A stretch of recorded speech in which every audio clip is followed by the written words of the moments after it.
Gak usah sok suci. Belum apa-apa sudah menuduh. Gak usah sok suci. Kita juga tahu. Anda kenal Pak Jokowi dari mana? Sampai bisa jadi Wamendes, ini kan banyak pertanyaan nih Pak. Nah, ini Pak Jokowi. Wah, orang kayak gitu ditanya. Konyol ini. Enggak, katanya ini malah ngaco lagi nih Farhad nih, nggak ngerti apa-apa malah konyol kamu tuh. Bahasa yang sangat sopan. Kampungan. Jangan dong Pak. Kampungan. Ya, saya pikir ini profesor kampungan jangan. ini. Jangan dong Pak. Gimana Oke Zoners? Seru kan episode Rakyat Bersuara kali ini? Sebelum lanjut nonton, jangan lupa like, komen, dan subscribe. Kalau udah, yuk kita lanjut nonton lagi. Tadi saya ingin berikan kesempatan pada Pak Arianto dan Bung Rely serta Bung Farhad, tapi karena ada kedatangan eksklusif nih, belum pernah tampil di layar manapun ya, Pak Paiman Raharjo. Ini Wakil Menteri Desa pada saat Pak Jokowi jadi Presiden 2022-2023 kalau tidak salah. Dan Pak Paiman ini kemudian belakangan dituding sebagai pemilik tempat percetakan di mana ijazah Pak Jokowi dicetak secara palsu. Saya tanyakan ke Pak Paiman, betul ya? Tudingannya seperti itu Pak Paiman? Ya, betul tudingannya seperti itu. Oke, apa yang Pak Paiman mau sampaikan? Terima kasih Pak Paiman sudah hadir nih eksklusif di Rakyat Bersuara. Ya, terima kasih kawan-kawan semuanya. Ya, saya kira begini ya. Dasar tuduhan ijazah palsu itu kan kalau menurut saya itu tidak punya bukti kuat ya. Dan juga cuma asal tuduh saja. Nah, saya juga menyayangkan ya, katanya kaum intelektual, para doktor ya, tetapi logika berpikirnya kok tidak sehat gitu ya. Jadi kalau kita sederhana saja kok, tatkala kita menuduh ijazah itu palsu, maka mana yang asli gitu. Kan orang bilang palsu ya harus ada aslinya dong. Orang melihat aslinya aja belum ya kan. Nah, dan juga gampang saja cara membuktikannya kan, tidak usah ribut-ribut lah. Tidak usah uji pakai inilah, pakai itulah. Tanyakan saja pada lembaga yang mengeluarkan ijazah itu. Kalau lembaga yang mengeluarkan ijazah itu sudah mengaku, ya mahasiswa ini kuliah, ya mahasiswa ini lulus, ini arsip ijazahnya, udah selesai. Gitu, mau diuji pakai hukum apapun, tatkala sudah fakta mengatakan bahwa lembaga yang mengeluarkan ijazah itu mengatakan asli, ya sudah. Ya. Mau kemanapun juga nanti akan di peradilan juga pasti akan membenarkan yang mengeluarkan ijazah itu, gitu loh. Yang kedua, saya kira ya bahwa teman-teman saya ini, saya itu sebenarnya mengagumi Mas Roy Suryo karena dulu saya sering acara peringatan Hari Sumpah Pemuda itu sering bareng, kalau nggak salah 3 kali itu ya. Saya mengagumi beliau. Saya makanya saat itu saya kan hanya memberikan saran gitu ya, tetapi saya tidak menyangka terjadi seperti ini gitu loh. Nah, jadi saya kira karena kita ini kan orang-orang intelektual ya, orang-orang doktor ya, dibanggakan oleh rakyat Indonesia gitu. Saya kira seperti Pak Roy Suryo ya, karena kan mantan Menteri Menpora kan.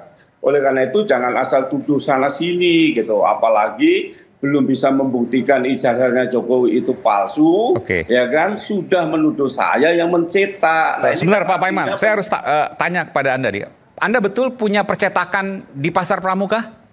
Jadi gini, saya tidak punya percetakan, tapi saya punya pengetikan. Dan Pengetikan ya, apa tuh, skripsi? Ya, khusus skripsi, zaman itu belum ada. Tahun berapa itu? Pemasukan dokumen palsu belum ada. Tahun berapa Pak? Saya tahun 97 sampai 2002. Oke, 97 sampai 2002. Anda kenal Pak Jokowi dari mana? Sampai bisa jadi Wamendes, ini kan banyak pertanyaan nih Pak. Nah, ini ya, yang keliru menafsirkan ya. Oke, silakan Pak. Saya kenal Pak Jokowi itu saat pemerintahan Pak SBY mengadakan yaitu hari peringatan HKSN di Manahan Solo. Saya sebagai tim acara. Nah, sayalah yang selalu berhubungan dengan Pak Jokowi itu 2005. Nah, disitulah kami perkenalan. Kemudian tahun 2007 kami bawa ke kampus ya, ke kampus dan sebagainya. Nah, kalau jangan dikait-kaitkan gitu loh. Kalau saya menjadi wamen itu memang saya memiliki kompetensi dan saya ingat ya teman-teman, saya ini Ketua Umum Relawan dari tahun 2012, 2014, 2019. Seandainya saya mendapatkan ya jabatan itu pun 2023 sampai 2000.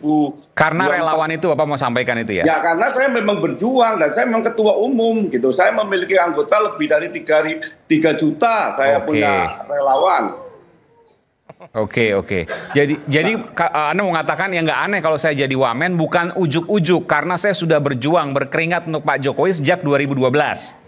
Ya kan yang lain juga, yang relawan-relawan kan juga banyak. Artinya bukan karena ada imbal balik saya mencetak ijazah, saya nggak tahu menahu gini loh. Saya ini orang Islam, saya sudah berpuluh-puluh kali ke Mekah. Saya sudah bilang loh sama Mas Suryo dan teman-teman loh, sumpah mati pun saya nggak tahu menahu tentang ijazah itu. Nah, artinya gini loh, kalau orang Islam sudah mengatakan seperti itu, masa sih masih dibombardir begini begitu kan? Juga perasaannya juga nggak enak, apalagi saya ini seorang pendidik, apalagi saya punya jabatan yang paling tinggi di kampus, yaitu rektor, gitu loh. Jadi janganlah nama saya dirusak dengan bukti tuduhan ijazah palsu yang belum terbukti palsu sudah menuduh saya. Saya terus terang aja, dari awal saya mengagumi Mas Roy Suryo, tapi dengan sikap yang seperti ini, kayaknya nggak layak beliau disebut doktor gitu, karena pikirannya apa?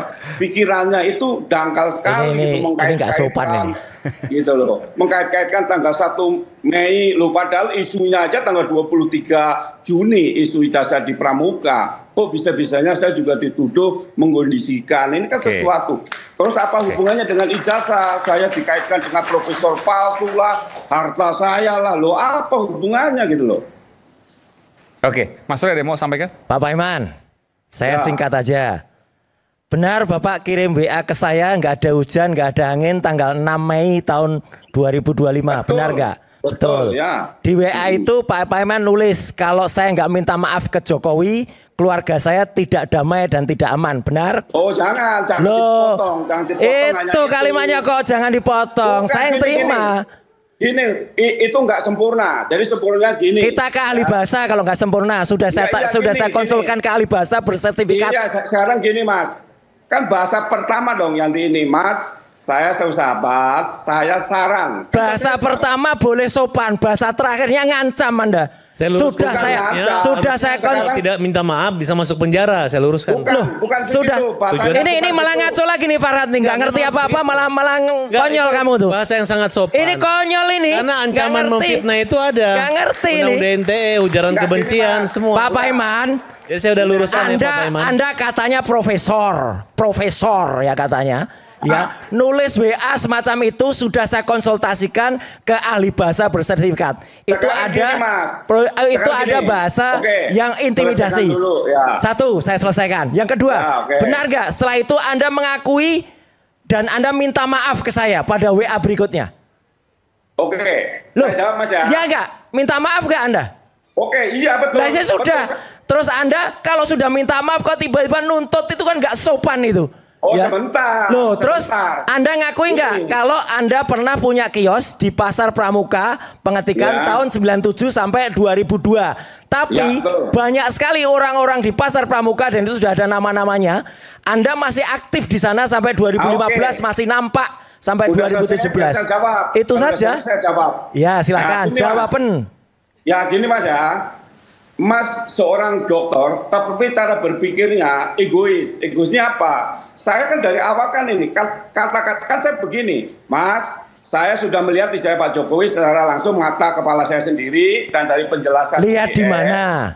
Maka, lo dengerin dulu tadi. Lihat di mana? Lihat di mana? Oh, di rumahnya saya. Tanggal berapa? Tanggal 3 April.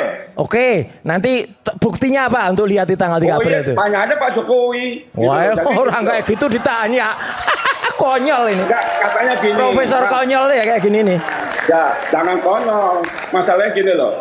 Orang kalau sudah benci, orang kalau sudah nggak bisa berpikir waras, ya apapun penjelasan tetap salah, Mas. Sekarang saya saya jawab. Yang di Pramuka, sekarang kalau memang ada yang mengatakan saya, itu tahun 2017, mana orangnya? Jangan pakai topeng dong, dilihat di saya dong. Yang kedua, kalau saya dituduh yang mencetak, mana bukti yang dicetak? Siapa yang menuduh mencetak? Yang saya mencetak. Siapa yang menuduh mencetak? Lah kan Bapak Mas Roy Suryo dan Victor, gimana sih? Nggak ada kata-kata saya menuduh Pak Iman mencetak itu. Nggak ada. Nggak ada. Nanti kita silakan konfirmasikan ke Pak Victor. Saya tidak pernah menuduh Pak Iman mencetak. Di situ waktu dia minta maaf, dia minta maaf ke saya, Dia bilang dari Suryo, katanya gitu. Sebentar, Pak Nah Paiman. itu